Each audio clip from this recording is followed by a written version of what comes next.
And hello, may the 4th be with you. Yes, it's Byline Times Live, covering the mayoral and council elections with me, co-founder of Byline Times, Peter Jukes. And me, Hardeep Matharu, I'm the editor of Byline Times. And me, Adam Bienkov, political editor of Byline Times. And me, Josiah Mortimer, chief reporter at Byline Times. So I will confess, there's no cameras. It's probably a good thing there's no cameras at the moment because we have opened some Prosecco and beer. Why? Well, it's Saturday. We can take a bit of time off. And also we're celebrating. We're not celebrating any victory of any party. No. And as we'll explain, what we're celebrating is the apparent triumph of democracy over voter suppression, disinformation, lies, and attempts to deceive the electorate. Hardeep, we'll be doing more of this, won't we, soon? Because this is just a dry run, isn't it? These elections, we'll talk more about them in more detail with Josiah and Adam. This is a dry run for something bigger coming very soon to a polling booth near you. Yes. I mean, Peter, we've missed it, haven't we? We've missed being...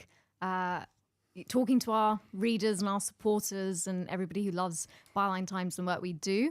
Obviously, we had our Friday shows, which we love doing, but... 2 years. 2 years. 100 so shows. We've been away for a while. But yes, in the run-up to the general election, we will be making these podcasts and studio recordings a regular occurrence because it's a really important year, not just here in the UK, but obviously all over the world. And not just for elections, but for democracy itself. Yeah. Well, let's talk about some democracy.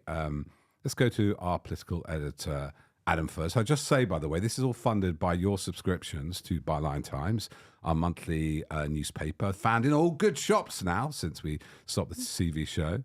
Adam is our political correspondent and great to read, and political editor, and just our chief correspondent. Adam, what do you make of it so far, the last day or so? Well, I think whenever there's a set of local elections, you never get an entirely consistent, universal picture. But I think compared to most local elections, there's a pretty clear theme here, which is the Conservatives, right across the country, in all types of seats, rural areas, metropolitan areas, have got a complete thumping.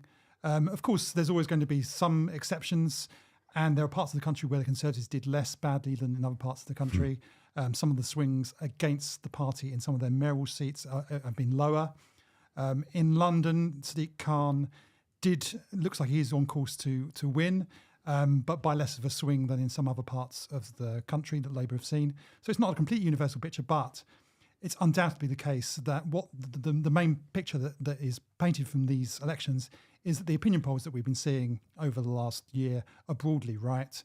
The Conservatives are on course for a historic defeat in the next general election, and nothing that the Conservative Party has done since Rishi Sunak took over as Prime Minister and leader of the Conservative Party seems to be turning things around for them. We'll go into some more detail on that, on some of those policies, which don't seem to have gone down well. I love the way you put it, they've done less badly and direly in some places, less badly in others. But what were we doing here? Because we are what the papers don't say, is looking at how some of this has been covered, how some of the spin, the focus on some parts is the expense of others, and whether we're seeing the true picture through the lens of our rather monopolised media. On the ground, and there's a great column every month called On the Ground, written by Josiah Mortimer. Josiah's been around the country doing a lot of reporting, looking at things, and we've been conducting a rather wonderful project, which you kind of led, Josiah, which is called Vote Watch. Maybe explain the principles of that and we'll come back and look at some more details of it. Yeah, thanks, Peter. And Vote Watch, funded by our good Byline Times readers. So thank you all listeners who've chipped into that. It's a project really to follow dodgy donations, disinformation, and general downright dastardly campaigning. So you've been busy. There's been quite a lot. I think maybe we slightly bit off more than we could chew. No, we've had some great freelance reporters come in as well, and I mean, as you said before, it has been a bit of a dry run. I think for a general election, we've seen some really pretty bad campaigning, to be honest, in the run up to these local elections. We've seen trends like certain parties issuing fake newspapers, pretending to be other parties. We saw that a lot with Conservatives seeming to abandoned their name, abandoned their party branding, their party colour on many of their leaflets, issuing these fake newspapers that were almost fully read in many places. We've seen obviously the rollout of mandatory voter ID as well, and a lot of concern that many voters would be disenfranchised by that. And actually, I mean, we have seen that play out, and perhaps most comically, I think, with Boris Johnson, the former Prime Minister, being turned away. There was some beautiful joke. He gerrymandered himself and said, Adam, I mean, once we can play that clip. Anybody can find it, by the way. If you go to Adam's handle on Twitter, X, and there you ask Boris Johnson about voter ID. So can you remember what you said and what his reply? Well, I put it to him. This was during the COVID period when we were all in lockdown. I had the opportunity to put a question to him, and I decided to ask him about his plans for voter ID law. And I suggested to him that the research suggested that this was more likely to affect Labour voters. And what was his response to the suggestion that this was about suppressing the vote against his political opponents? And he would completely dismiss it and described it as complete nonsense. Complete nonsense. But he went and suppressed himself. Indeed, but I think this kind of ties in with the theme of these elections. I think the Conservative Party under Rishi Sunak had a chance to turn themselves around from the disaster of the Johnson and the Truss era, and to win back the trust of the British public, and to change their agenda so it more meets the centre ground of British public opinion.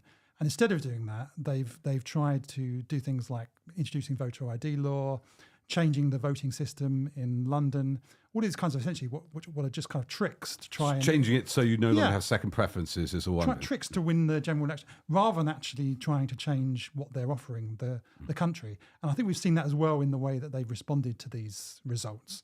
So I think the Conservatives had a chance after these results. I think the thing you normally should do as a political party when you've had a thumping, as they clearly have, is say, look, we understand... you don't like us. We're going to change. This is how we're going to change, and we'll come back and we'll earn back your trust. And instead, their response has been to say, "Oh well, it's not really. Actually, it's better than it looks, and we're doing quite well here. And maybe we just keep on saying the same things a bit louder and louder. These naughty voters will decide that they've made a mistake and come back to us." So we could go to some very good specifics on that with Susan Hall and the Electoral election in London, which we should get results for during this program, live on air. Stick with us. But you read a very good headline. It's actually the front page moment of Byline Times online, bylinetimes.com. Subscribe early. What's the headline about the culture wars, about something flushing? Well, yes. I mean, in the run up to these local elections, parties always want to be pushing their main messages. And I think the Conservative parties, the message they should have been pushing is about, we bring down council tax, we try and run councils more efficiently. Fight inflation. Yeah, the sort of standard Conservative messages. But instead, in the run-up, we had the Business Secretary, Kemi Badenoch, using one of her, in the final hours of the campaign, going on to LBC to talk about gender-neutral toilets. So you had a great phrase, flushing down the gender, what was the expression, headline? It's this culture, flushing the culture war down the gender-neutral toilets. But it's a trick, Yeah. And the former Conservative Deputy Chairman Lee Anderson said, "Well, we don't have Boris Johnson anymore when he was Deputy Chairman. We don't have Boris Johnson. We don't have Brexit. So we need to find something else to win the election, and it's going to be trans issues and the culture wars." Again, it's like the gerrymandering. It's just a trick to try and win the election, rather than actually appealing to what voters actually care about, which, as we can see from these elections, is the economy, is the NHS, and is those kind of bread and butter issues. Hardeep, I mean, the polls show this culture war, wedge issues, and we should add Islamophobia in there, sort of, especially with Suella Braverman saying terrorists on the street if they want to cease fire in Gaza. Why do you think this is happening? It's actually a theme, isn't it? Going to be our next print edition. And you relieve these culture wars aren't actually turning out anybody except GB News viewers and GB News pundits. Yeah, I mean, it's interesting, isn't it, Peter? We were having some conversations with some academics and experts this week about the cruelty in politics that the Conservatives appear to be adopting, which goes hand in hand with the culture wars. So a lot of these issues, like the focus on the Rwanda scheme, homeless, the weaponization of the trans issue, attacks on homeless people, renewed benefits cuts, people on disability benefits and the sick. It's quite, why are they doing this? because it seems quite nasty. There doesn't seem to be any sort of evidence-based policy to a lot of this stuff.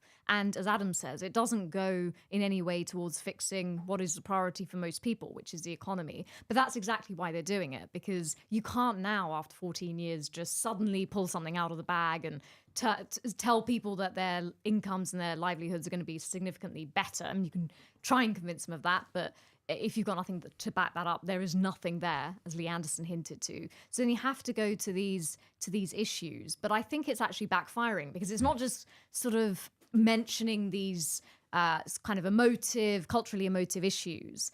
There's a nastiness to it, which I think is coming through, a renewed sort of nasty party from the Conservatives, and I think that is cutting through with the public insofar as they're rejecting it. They don't want that. Not only is it not relevant, it's just I think it doesn't meet the mood of the country. I think the country itself, after many years of austerity, COVID, the impacts of Brexit, I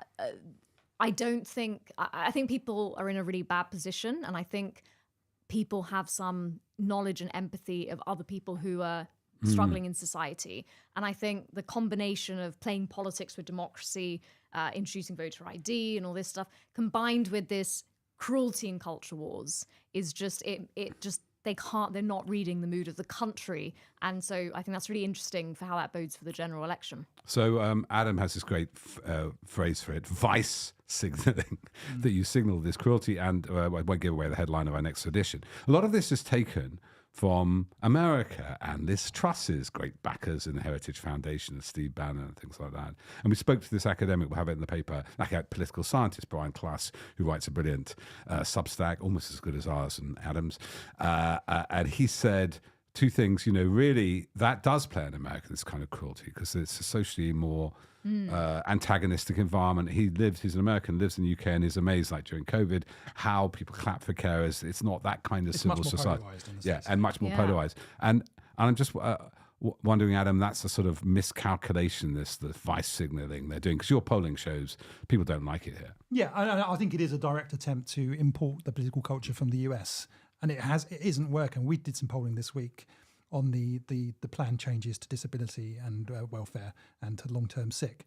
And a large majority, about around 3/4 of the population, oppose the changes that the government is implementing. And you see that on all of these kinds of issues. I think after 14 years of low growth, low wages, public services suffering, there was just not the public appetite for these kinds of vice signalling policies that possibly there was 14 years ago after the Labour government, and it just isn't there anymore. Curtis says, doesn't he? There is a phase when services are good, public services, as they were, so 2010. The people go, we spend too much money on government, and they want sort of, not austerity, but they less spent on services, and then there comes a point, less spent on services, and they want more. It's a way to try and deflect the blame. Right. So the public blame the Conservative Party. They blame Liz Truss for putting up their mortgages. Yeah. And so it's a way to say, no, don't blame us. Blame a foreigner. Blame these people blame asylum seekers, blame somebody sitting at home claiming benefit while not going into work, blame young people, blame whoever, just don't blame us. And as we see from these local election results, that the public just doesn't have an appetite for that anymore. They're not listening. Kudos to the public, Josiah. So another American tactic, which is voter ID, voter suppression. We saw this, Adam picked it up way back when he quizzing Boris Johnson on this in 2021. Just tell us some of your experiences on the ground and your freelancers of this quite sometimes invisible, but also scary voter suppression. One of the things people panicked, we'll come to London and some of the elect in detail soon, was that it might be effective, 2 or 3% here and there, people not see whether you think it was effective. Obviously, if it's big enough swing to Labour, it's not going to make that much difference. But what was your experience on the ground? That's right. Yeah, I mean, we don't yet know the sort of true scale in raw numbers of how many people were affected by it, but we do know, around 2 million people lack the so-called right photo ID in this country. And I was digging through some of the numbers on who's applied for this so-called free ID that the government are offering. And I think the maximum is something like 8 to 10% of people who don't have ID who've applied for that. So there is still a very big chunk of the country who could be really badly hit by this policy. And of course, while the numbers in a local election might be quite small, scale that up to a general election, and we still are we're talking about certainly tens of thousands of people. Maybe more. Could be it much more. millions. Could be hundreds of thousands. Hundreds of Yeah. But I mean, one of the issues that I think campaigners get really frustrated about is this is just another barrier really to people taking part in democracy. We already know we have around 8 million people who aren't even on the electoral roll altogether. So campaigners... Explain this. So how can somebody not be on the electoral roll? Well, it's not automatic in this country. So much of Europe, if you're a citizen, you're automatically enrolled. You pay your council tax. You're automatically enrolled onto the electoral roll. In this country, we're quite unusual in that everyone has to individually, when they move house, they have to sign up to the electoral roll. Other people do it. Why can't we make it mandatory? I mean, we're exceptional. It's a very good question. There are often these concerns that that therefore represents giant state control, state overreach, and a step towards ID cards. Well, I'm sorry, there's probably about 4,000 private companies that have far more information than what is needed to to put your name on the electoral roll. And of course, we've already got our details with the NHS. With and you have DWP. to get ID to come now to vote. So the idea that it'd be an intrusion that you get automatically put on the electoral roll, it just makes no sense. In a way, they've sort of massively undercut their own argument on that, I think, in the last few years. So I think Labour, it's very likely they will move towards automatic voter registration. So they're going, rather than overturn the voter ID thing, go a step further, which could, and obviously student cards as well. Because tell us, just so people, because a lot of people, the papers do not report this very often. We were the first to lead on this 2 years ago. Adam asked the first question about it. If I will confess something here now, and not many people know this.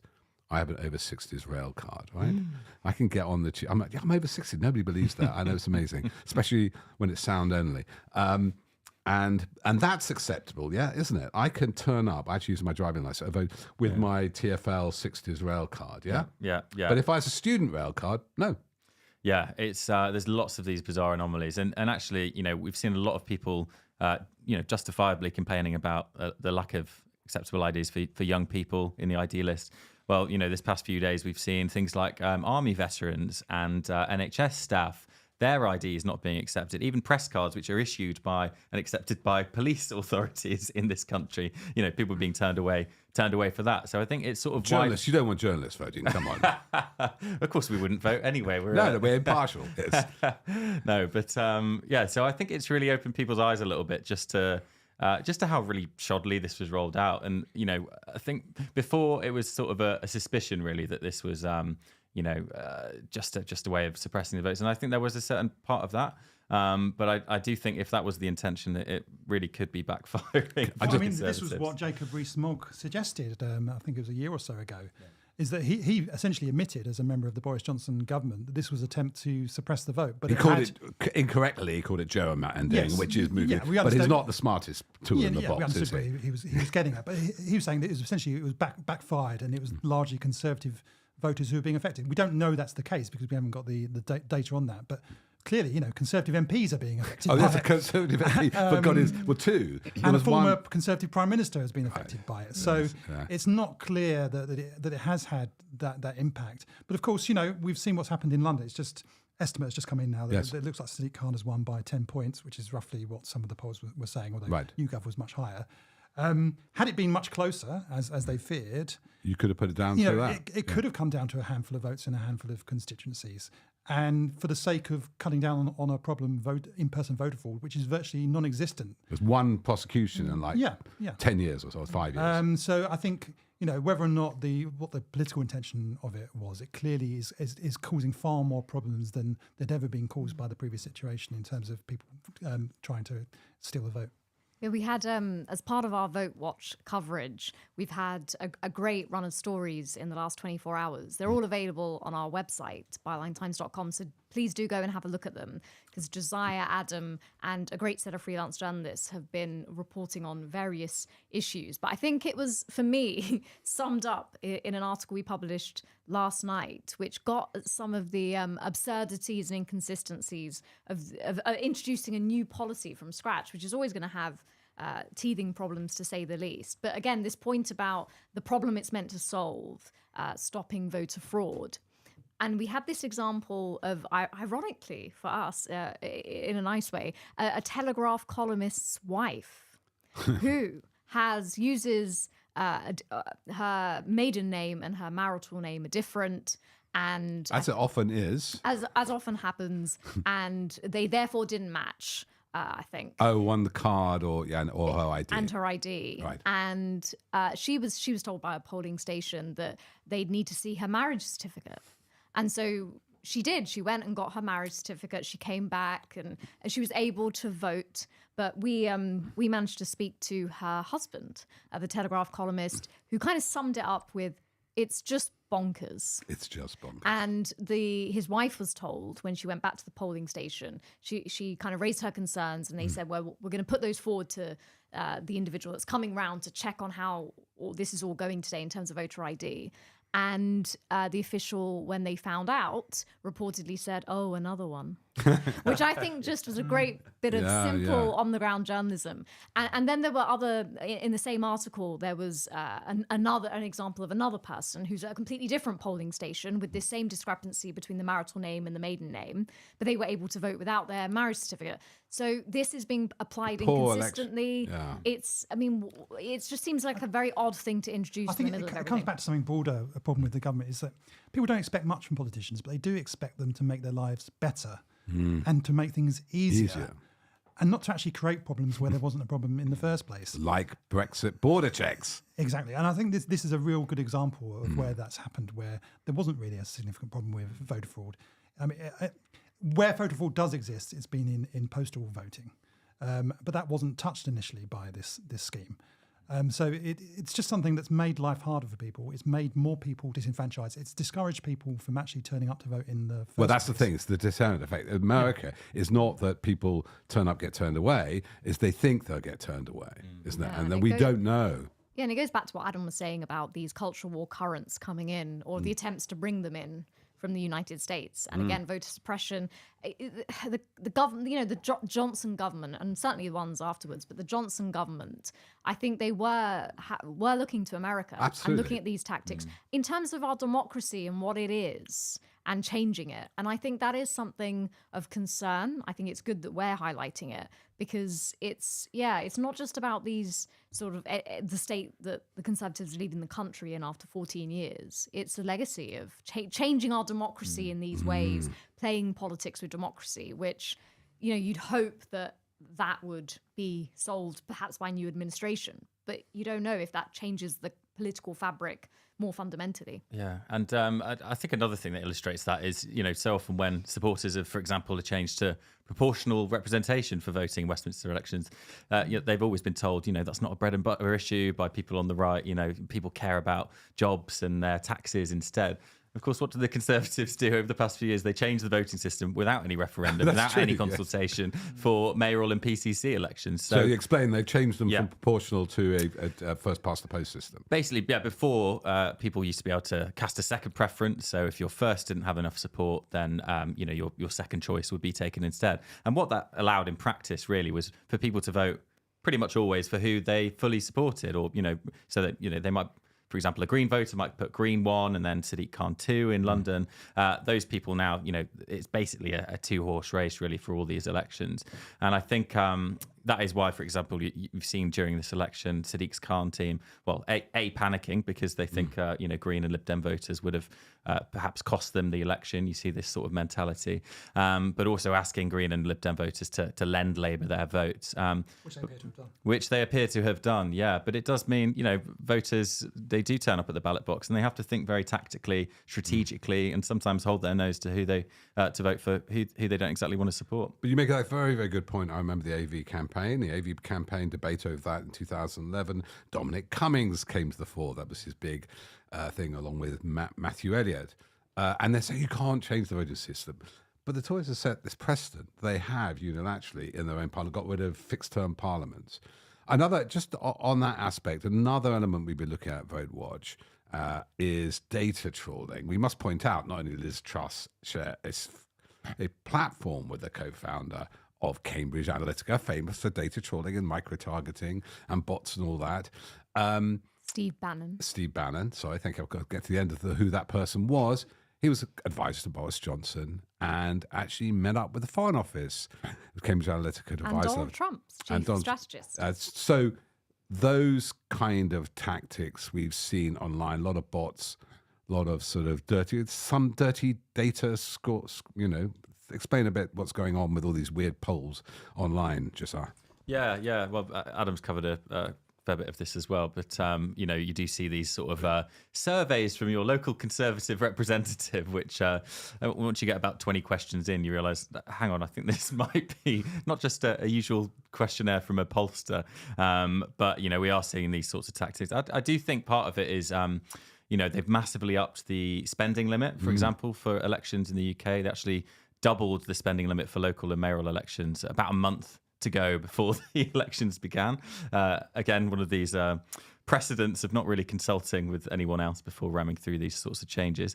But we were talking earlier about it being a sort of test run for the general election. Well, we will see a lot more of these sorts of tactics. We'll see parties employing very expensive, perhaps, foreign consultants and big expensive PR firms, really with an understanding to get as much information and data on the voters as possible. For micro-targeting, to get suppressing, to get them out the vote. If a Conservative voter lives in that street, you can then go and knock on their door, make sure they vote. Is that right? I think... you're talking about surveys, these surveys in that. They actually took it to an extreme in London with these leaflets that they sent out, these driving, which looked like penalty notices. To penalty notices. Yeah. Terrifying pensioners in parts of London coming through the door. It said driving charge notice. And there was a QR code on there saying if you want to avoid paying a penalty, you have to scan this QR code. And that took you through to a petition, a Conservative website, which is not clearly labelled as a Conservative website. This is now being looked at by the Information Oh, good. Commissioner's I think, Office. did you complain? Well, somebody complained. Somebody complained after we reported on it. Yeah.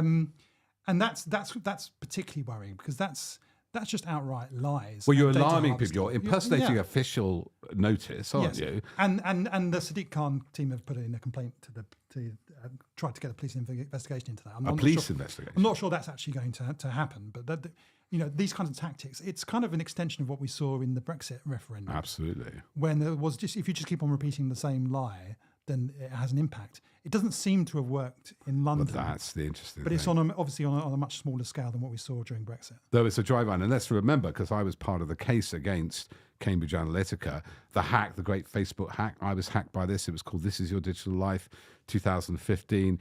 If a friend of yours answered this questionnaire, all their friends' data got taken away by Cambridge Analytica and downloaded, and they could micro-target. Facebook don't do that anymore on Facebook. But they have had some weird groups. They're better at sort of accounting for the political. But a lot of people, including Susan Hall's support, have been caught out in these weird groups on Facebook, haven't they? They have, yeah. And they were only discovered quite late in the day in the election. But with about a week to go, I think the Guardian unveiled that basically every single London borough had one of these, Croydon against the ultra-low emission zone, Sadiq Khan's sort of clean air charge. And they had one almost identically named for every borough. Of course, who were the people who were running these groups? Almost entirely Conservative activists and staffers, not clearly labelled as being run by the Conservatives at all. But of course, when you get groups like this, often known as astroturfing campaigns, you also get some people with some quite horrendous views take part in them as well. And so we saw Conservative MPs and Susan Hall herself actually sitting alongside in these groups, people who were posting those, horrendous racist comments about Sadiq Khan and others, and calling for, supporting vandalism against the ultra-low emission zone cameras. Quite strange bedfellows indeed. And it goes beyond that. I mean, one of the leading figures in the anti-ULEZ campaigns was actually repeatedly met in person by Susan Hall and campaigned alongside her. One event in the final week before polling day, she brought her battle bus complete with journalists on board to come and meet one of the leaders of one of these anti-ULEZ campaign. And of course, we went through his social media and you exposed it. Big scoop. And found some Bienkov. pretty extreme racist and Islamophobic comments that he had made. But this has been well publicised. This has all been seen before. There's been he's a prominent figure in the anti-ULEZ movement. His opinions were well known.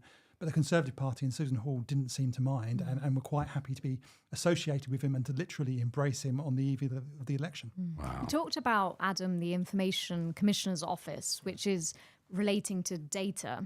and those leaflets. But I mean, it'd be interesting to explore a little bit about our electoral rules more generally. I mean, as you say, you have these leaflets which are sort of presented as penalty notices. A lot of these other sort of leaflets presenting as newspapers or kind of almost Labour leaflets with red all over them, but just very small print with the Conservative Party labelled at the bottom. But I guess people would want to know if outright lies or extremely misleading campaign material is being put out there, what can actually be done about this beyond just a narrow interpretation of data harvesting and data laws? Because, I mean, surely that is such a big thing, and yet we never really hear much about it at all. No, we don't. And actually part of this is that the laws are pretty threadbare, it has to be said. I mean, so you can so the leaflet itself that looks like a penalty notice, I think that is under investigation now by the Information Commissioner's Office, so hopefully we should find fairly soon. I mean, where the laws actually are strongest in terms of electoral wrongdoing are actually when it comes to things like data protection, data rights, because we've had these things, you know, derived from the EU, like GDPR, passed over the past few years, that do offer some quite strong protections for voters. But it's not been through any, you know, intent for from political parties to say, okay, we need to safeguard democracy and the rights of voters. It's been sort of incidental to that. So it's how people's data is potentially being misused, rather than the fact that you can present something which is very misleading and there's might no give law people. on that. There's no. And in fact, there's no law certainly against lying in political, literature. That's been repeatedly knocked down, often quite amusingly by the government when people propose laws in Parliament saying, you know, we should really do something about lying in politics. The government says, no, that wouldn't be that would be completely inappropriate. So we do get the odd set piece like that. But yeah, you know, we often hear on social media from voters who are concerned about, you know, the things they get through their letterbox or they see on social media, and often we have to say, you know, look, you can say something to the Electoral Commission, but frankly, it's been pretty gutted over the past few years. I mean, the government has literally, through the Elections Act, withdrawn its power to launch criminal prosecutions. We've seen the government be able to appoint more members to the body that's actually scrutinising the Electoral Commission. They can now set its strategy. That's now written by the government, of course, setting a pretty worrying precedent. So that, you know, this was all raised at the time, this claims of a power grab against our elections watchdog. And actually it does seem a little bit like that those warnings have come to fruition. Just some context. Sorry. I'm just going to ask, like, what has the Labour Party said about all of these changes and these discrepancies? I mean, if they were in power, would they tighten up the rules? Would they introduce a law against lying in politics? I think that's unlikely. Yeah, I think turkeys are looking pretty unlikely to vote for Christmas. But, you know, I think there will need to be a reckoning when it comes to things like, the standards in public life, the things that are said in politics, the propriety of our election campaigns. I mean, Labour have been pretty quiet when it comes to discussing what they do in terms of, repealing some of this legislation. They criticise things like voter ID. They criticise the Electoral Commission changes when it was going through, but they haven't actually said, okay, we're going to repeal this. Now, of course, they might do, but we just don't know that yet. So I think it's a bit of a wait and see, really, when it comes to this. Just as one indicator, obviously, a very full programme of things for Labour potentially to do or things to overturn. Haven't they changed the rule, Adam, about lying in Parliament? So actually, it is now, there is some, and I think Labour want to make the no-learn principles, integrity, not lying, stronger, more enforceable. But I thought there's some change in the Speaker had said about Hansard has to correct the record or something. I think that's always been the case, that you have to correct the record. And certainly in the ministerial code, you have to correct the record and that's what ultimately did for Boris Johnson. Because he refused to do so. Yeah, and that, interestingly, just on the Electoral Commission, having the powers of investigation taken away from them, because they were criminally investigating Michael Gove and Boris Johnson and the Vote Leave campaign. Okay, we talked about social media. Should we just have a step back and look at the actual results themselves and talk about the wider media, our friends in the island? We never speak ill of them. In the BBC, in the Murdoch papers, they're our friends. The Evening Standard. The Evening Standard. All these lovely people, we like them. But we are journalists and like to hold them to account as they would only expect. If you arrived on Thursday night watched a bit of coverage before you went to bed at 11 or something, if you're early bird or, not a late hour, what would you have thought was the biggest surging party, the most important new party that had arrived on the scene on Thursday night? Well, I think you're touching on probably the dog that didn't bark. Actually, Reform UK, who, just countless hours actually of coverage and interviews in the run up to the election, and then you sort of look at the councillor number tallies when you see them on the ticker along the live news broadcast, and you realise, oh, hang on, they've got 0 seats, or I think it's now two seats, isn't it? Two. Yeah. They've got up 200%. I was being unkind. I think that's infinity percent. You're right. Actually, it might be. You compare that to the Green Party, who are currently on 181 seats. 181 and seats. you compare the amount of coverage that the Green Party has got during this process and the Reform have got. I've seen the headlines from the BBC. Richard Tice, the millionaire property developer who speaks against elites and rich people. And unlike Reform, I think there's a very good chance that the Green Party are going to translate this increase in support in local elections into a general election. There are now a number of areas where they're starting to become competitive in, and they're likely to add to they've currently got 1 seat in Parliament, likely to at least get 2, I think. Caroline Lucas in Brighton, who's unfortunately stepping down. I've got a question for you, Peter. You're our media maestro. Yeah. How does one explain that? How does one explain? Because I think Richard Tice, who's the leader of Reform UK, he was on Question Time. Isn't there a permanent chair for him or Richard Farage, Nigel Farage? Isn't there a permanent chair on Farage Question Time? hasn't been on in a while, but Tice was on recently. And how does one explain why so much focus is given to, as Adam and Josiah say, a minority party, which is 2 councillors in the country? Is it purely because of the speculation about the influence that Reform might have on the Conservative Party, the votes it might snatch away, or in your experience? It's very interesting. What is going on? It's a good question. I'm not sure I know the answer, but and Adam and Josiah and you yourself might have just as good as answer. Certainly in my lifetime, it's a long one. I told you I've got an over 60s rail card, so I can know what I'm talking about. In the 80s, and the 70s and 80s, I do remember, it was always about rebellions on the left or the centre, right? So I remember early 80s, the Gang of Four, the SDP, Shirley Williams, Jenkins, David Owen, forming this. It was endless. In fact, I read a play about it, one of my early plays, second play about, media speculation. I had this media figure called Raymond Monday, and he was trapped in this kind of world of making politics happen. And so at that time, it was all about centrist party. In the 70s, a lot about the left. And I do think there's a media bubble around certain politicians. We know that Tice's partner is quite a well-known journalist, allegedly. Isabel Oakeshott. Allegedly that she's a journalist, not they're in a relationship. And Farage has been very much a media-created figure. His fun, his good copy. He has the great virtue. He's never had power. Russia Today used to film every intervention he'd make every few months in the European Parliament, make a big deal about it. He's great, a bit like Trump. They're great copy.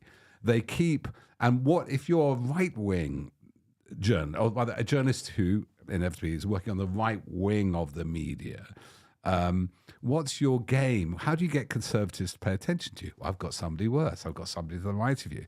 I think there's some dynamic like that for 15 years, which is very much part of the media, especially in the press, the media landscape being to the right. Rupert Murdoch will play Nigel Farage off David Cameron to keep him scared. What do you think, Ella? Well, and they're literally, they are a media creation and literally they've got presenting jobs Yes, that's right. on GB News and elsewhere. It is a media creation. It's not about actually winning seats.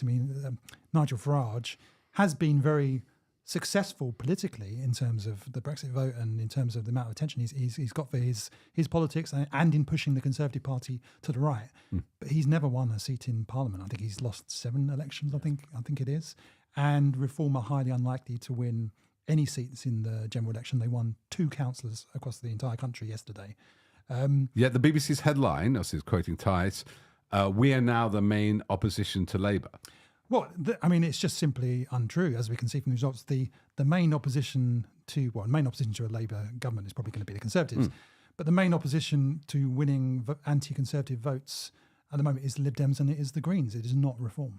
Yeah, very.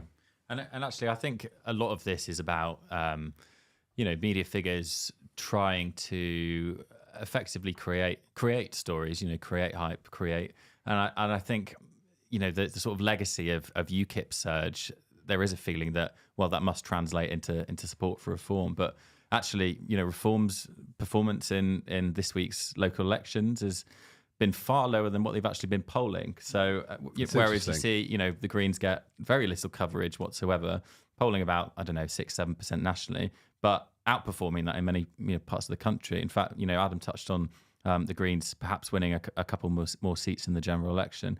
The Greens now control 14 out of 14 councillor posts in the Bristol Central constituency, which they're trying to win from Labour at the next election. So, very few outlets will be talking about that, but it bodes very well. And they're actually a real political party with a ground operation. Whereas Reform is a private company. It's a private company owned by Nigel Farage, who's not standing. It's like a kind of virtual party. It doesn't really exist in the way that the Green Party exists and the Liberal Democrats exist. It's interesting about Bristol. There have been some emphasis on the Green Party, hasn't there, in Oldham and other parts of, particularly the north, with a big Muslim population doing well, and also the Workers' Party. I think got George Galloway, that charming man, got 2 seats.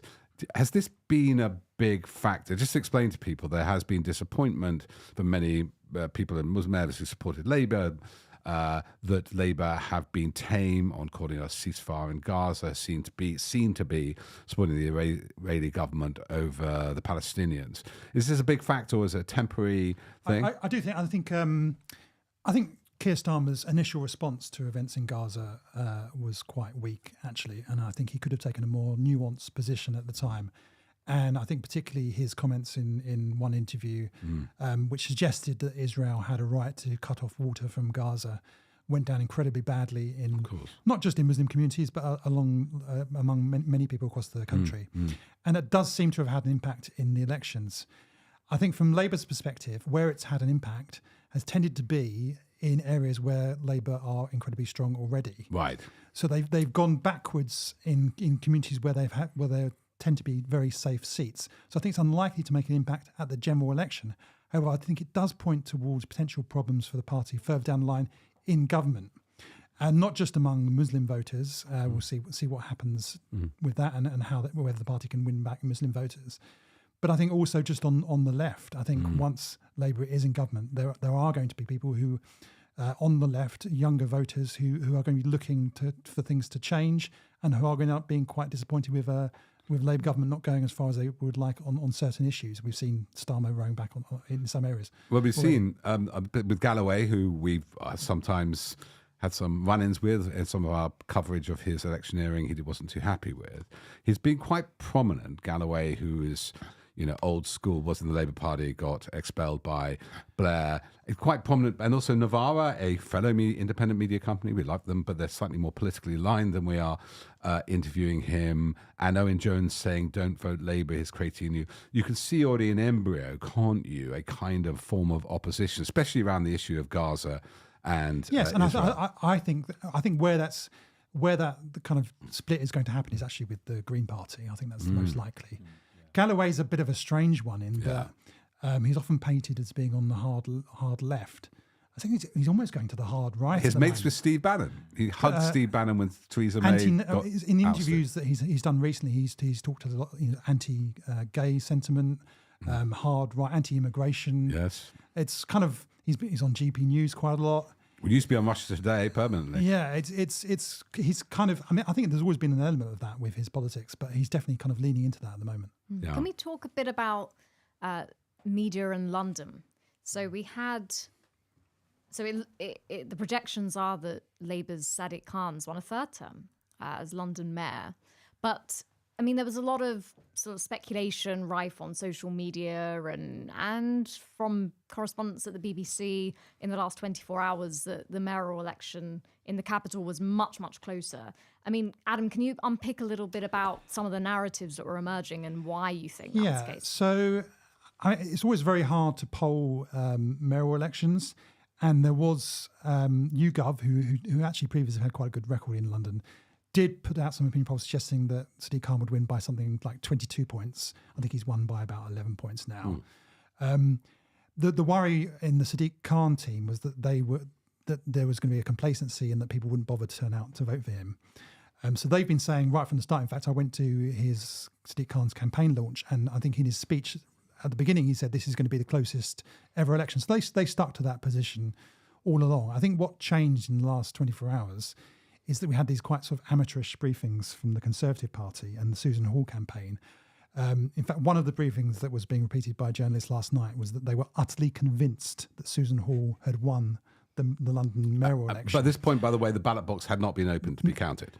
Well, the been ballot box, verified. they've been verified, but there've been a few samples of some boxes, but there'd been no actual counting of the votes. And I think when you've got both campaigns saying this is going to be closer than the polls suggest, which it was, I think it's fine. Of some polls, just it's 10 yeah, points. some polls. I think one box said Savanta were broadly, I think, online. Lord Kuenssberg said it was very, very much closer. But I think you have to, the way you report it is to still say, not close. yes, both sides are saying it's going to be close, but we have to wait and see. And here's the evidence to suggest that it And also won't source be. it. There was a sense that this was a fact. It is clear, unfortunately. But there is an element of political journalism in this country, and I think the BBC sometimes falls foul of this as well, where they just repeat what is said to them wholesale from briefings and from largely WhatsApp. They get something on their phone and just repeat it wholesale without interrogating it and without doing the sort of groundwork.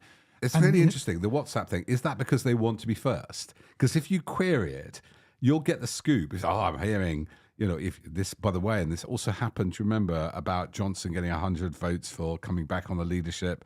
And it was removed by Chris so Mason. there were a lot of people last night getting briefings from Conservative sources at CCHQ and at Susan Hall's campaign saying, we think we've got this, we've done really well with our voters, ULEZ is going to win it for us, etc., etc.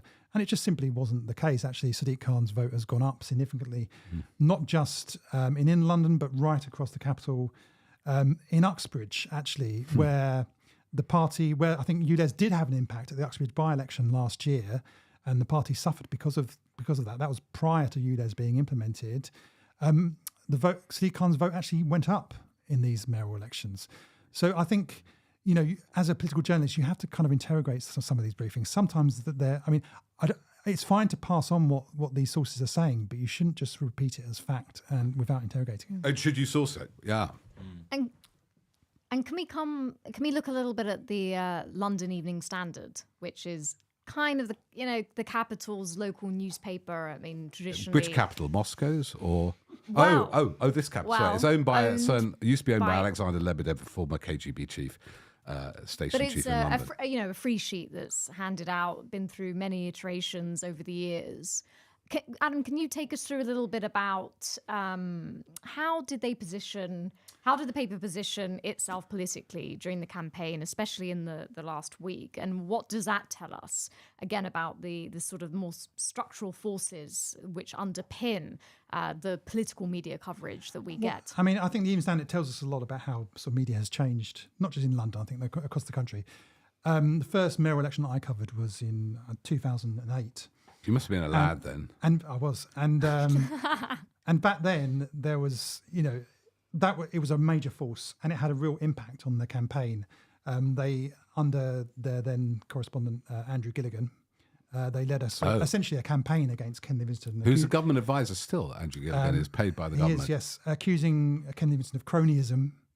Which is ironic given that the paper then went on to back Boris Johnson, and invite him to their villas in Umbria. But they had a huge readership back then, right? And a paid readership. They went, then got taken over by Alexander Lebedev and Evgeny Lebedev. That year, wasn't it? It was 2008 or... It was around that time, 2009, I think it was. Right.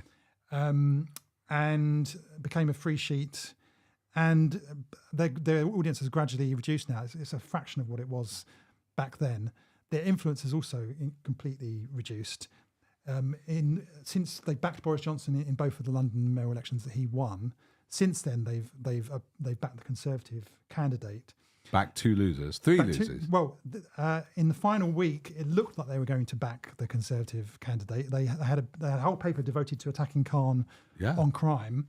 I understand there was something of a spat with City Hall over this edition. And 2 days later, they then gave a begrudging endorsement of Khan. It's the first time they backed Khan in any Before the election, right? day before the I election. missed that. But you But blink why and people- you'd miss it Yeah, I was because it gonna wasn't on the front page. It was kind of Very buried. interesting. But even this notion of a spat, again, Yeah. looking at the workings of media and politics and what we Yes. at Byline Times, our analysis is the media political class, of which there's been a merger. So there's a spat going on between the editors of Evening Standard and City Hall, and just unpick that a little bit Yeah, more. because I mean, if you're London's only paper and you're covering what happens in London City Hall, you do need to have a working relationship with the mayor, and it is all about access. And I think had they endorsed Susan Hall, I think there would have been sort of implied threats about access to City Hall. I'm sure. I'm just speculating. so that just on behalf of City Hall is also not ideal, is it? No, But City Hall is operating within the system, which is about bartering Yes. and And access. access, yeah. But it's Yes, but actually, in reality, it's not like we're not where we are in 2008, where an endorsement from the Evening Standard can make a real difference because people don't read it. I mean, I'm sure you've seen at train stations the sort of piles of unpicked up copies, It's absorbent paper, which is and great. people, now that Wi-Fi is on much of the tube, people just don't read the Evening Standard in the way that they once did. I think it's now shifting about the same number of copies as the Byline Daily Mirror, Times. which is certainly not the Byline Times, the Daily Mirror, which people actually have to pay for. So its influence has diminished a lot. And there was an incredibly embarrassing interview actually in the week where they endorsed Sadiq Khan, where the actual editor, Dylan Jones, said he never, in quotes, never reads a printed newspaper. So even its editor apparently never reads it. Who used to edit GQ. I mean, this might be a good point because we've only got about 10 minutes left to see what lessons this teaches us for the looming general election. I don't know if first, Adam, does this make the next general election any closer or further away or the same? There's no imminent sign of a rebellion, the 1922 club, 50 letters going in or anything like that. Well, I don't think there is at the moment, and we'll see what happens over the coming days. It's possible that people within the cabinet decide that they want to push, and someone like Penny Mordaunt decides that she wants to have a go, and that happens. It doesn't look likely at the moment. Because they've kept Ben. We don't know what's happened with Andy Street, but Ben Houchen. Andy Street is very close as we speak. Yeah, Houchen they were relying on that Northeast, the man who built these wonderful free ports at a very cheap price. I don't quite understand what went on there, but maybe worth looking at some of the allegations Private Eye have made. He's got back in, so they're hanging on that. Street they were looking at, very much distant. Street, former chair of John Lewis Partners, distances himself from the Tories, almost produces those red newspapers that we see Tory candidates. They're hanging on that. They briefed it to such extent. They thought they'd lose 500 seats. They've lost 500 seats by the look of it, and all the local councils are around about that. They kind of falsely briefed they'd win the London mayoralty. It looks like that's not going to happen. It's amateur hour, really. Yeah. I mean, the expectations from management in London in particular was dreadful, saying last night that they were utterly convinced they were going to win when they were nowhere near. But it doesn't affect the timing of the next general election. Timing of the election, I think if you were Rishi Sunak, you'd be absolutely mad to go for a summer election. I think the only hope he's got is just to hang around and hope that something changes. Oh, God, this makes it so difficult for us. There's some scandal. I mean, I wouldn't be surprised if it dragged all the way out to December. Oh, God, Adam. But I think the only chance of it being earlier is if there is some kind of push against him. That's his sort of veto threat, his sort of nuclear option. If you try to get rid of me, I'll go for election. But I think most Conservative MPs are just kind of accepting that the game's up. And they're sort of resigning. And they believe that if they did go against him, they would actually just make matters worse for them. So Hardeep, so what does this tell you about the future? One, to me, is that the papers, will Murdoch back courtship with Starmer like he did with Blair, and first Blair throughout in 1994 to Hayward Island, they backed him in 1997, and then Rebecca Brooks didn't back Gordon Brown, she backed Cameron in 2010, and they went horse riding together. Huge deal because she was friends with Gordon Brown's wife and all that shenanigans. Who cares now who the Sun backs? That's good news, is it? Do we even know? The Sun political correspondent had made a complete fool of herself by the sound of it by saying that Sadiq was not going to win the election, Sadiq Khan today. The Telegraph, do we care? Is there any chance the Telegraph might back Starmer? No. Do the papers matter anymore? I mean, do the other papers matter anymore? Do the other papers matter anymore? It's really interesting, isn't it? Because their answer to our argument that they have too much influence is, well, our circulations are going down. So why would sort of tens of thousands of copies sold of our newspapers and magazines affect anything to do with politics? And our analysis of Byline Times is always, that's not the relationship that matters. It's not about the newspapers and the magazines and the public. It's actually about the newspapers and the magazines and the people in positions of power. That's where the levers Maybe are. explain that a little bit. The editor of the Spectator becomes... That was the editor of the Spectator saying that to you, I remember, on the media show on Radio 4. And what the previous... Why would we have any influence on the public? Only tens of thousands of copies of the His Spectator predecessor report. became what? Prime Minister, I think, maybe? Yeah. And his, political editor, I believe, was Rishi Sunak's best man and now works for him on a policy basis. Oh, and I think their commissioning editor is Dominic Cummings' partner. Yeah, so there's a lot of... But they have no power, Hardeep. They have no power. Well, exactly, They're just but there's like us. this merger. But I think something is starting to change. So that merger is very apparent. But the merger has been for a number of years between, I would say, right-leaning outlets and conservative politicians. And that's sort of worked quite well for the last 14 years in which both have been in power, so to speak. I think that's going to change now because, as Adam was saying at the start of this podcast, it's the country's in a different place. I really think that. And I don't think the culture war tactics, the cruelty, or the newspapers and any of the headlines that they can conjure up, which again are pretty outrageous. Just one very recent example, a Daily Mail front page with a picture of a Holocaust memorial which was covered up. They claimed that the Met Police had covered it up because of the protests in support of Palestinians. And it wasn't the police at all. It was quite standard procedure. And it said the police are covering up the Holocaust. That is such a major thing. I don't think the public are... It demeans the value. It demeans the value. But I also think at the stage people are at now, like Adam saying, people's mortgages have gone up, the NHS doesn't work, all this stuff. I think you're less vulnerable to looking at the headlines. So I think there is a sea change that is happening. I think what would be really positive is if there is a Labour government, they might be fierce enough to have a look at some media reform. But I think that there is a change. I think their influence is way. You can see that in the polling. There's some interesting polling recently, which shows that Labour have a lead among Daily Telegraph readers, among Sun readers, among GB News viewers. Oh my God. In fact, the only publication it seems that the Conservatives still have a quite narrow lead is the Russia Daily Today. Mail. Oh, Daily Mail. So these publications just don't have quite clearly don't have the influence that they once had. And it will be interesting, I think, to see how that plays out with the general election, because you often hear from newspapers and their editors that we don't lead our readers. You hear from media observers that they don't lead the readers. They sort of they follow what their readers they listen think. to them. Yeah. So okay, will GB News now be shifting to a much more pro-Labour stance now that their viewership is backing the Labour Party? I think it will be interesting when it comes to the election. But as you say, will people be looking at the endorsements of the Telegraph and the Daily Mail in the way they used to? Perhaps not. And Peter, just on a completely unrelated note, which I think regular readers of Byline Times will appreciate, I'm still trying to get my head around the fact that the Hollywood actor Kevin Spacey gave an interview to Dan Wootton. But this is completely unrelated. But I just wanted to say, because I'm still trying to process Kevin Spacey talking to Dan Wootton. I think he may need about some new media advice. Allegations of sexual impropriety. I'm still trying to work that out. But as I said, I was going to say completely Dan who? unrelated. Dan who? Dan who? I don't know. I do know Kevin Spacey, and Do you? What? not personally. Well, I don't know. I do know you? who he is. No, I met him once actually, but briefly in the bar downstairs, the Young Vic. So we're looking forward to those dark arts going on.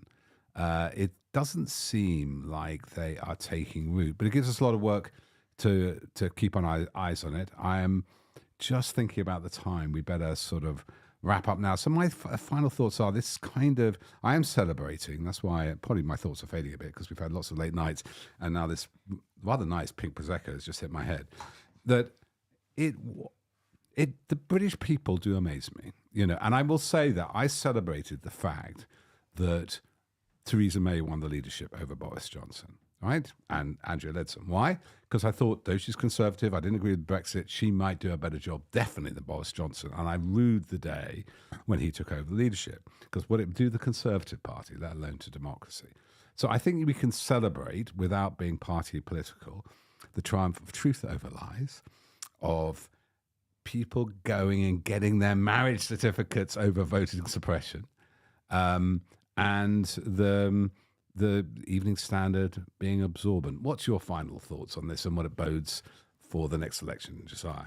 Well, I think it'll be interesting to see how the Conservative Party reacts, because I think in the face of growing evidence that they are completely out of touch with the public, they seem to just increasingly lurch to the right. We were talking before this started about the Uxbridge by-election a year or so ago, when the Conservatives narrowly won, and that led to a big shift in climate and green policy from the government. Now, Sadiq Khan's just increased his majority, his support in Uxbridge. Will that now lead Rishi Sunak to reverse some of those reversals and shift dramatically towards pro-adaptation to climate change policy as well? I think probably not. I think probably they'll just listen to their right flank and possibly go down to the spiral of doom. And I think on a similar note, I think there's a lesson potentially for the Labour Party and Keir Starmer there.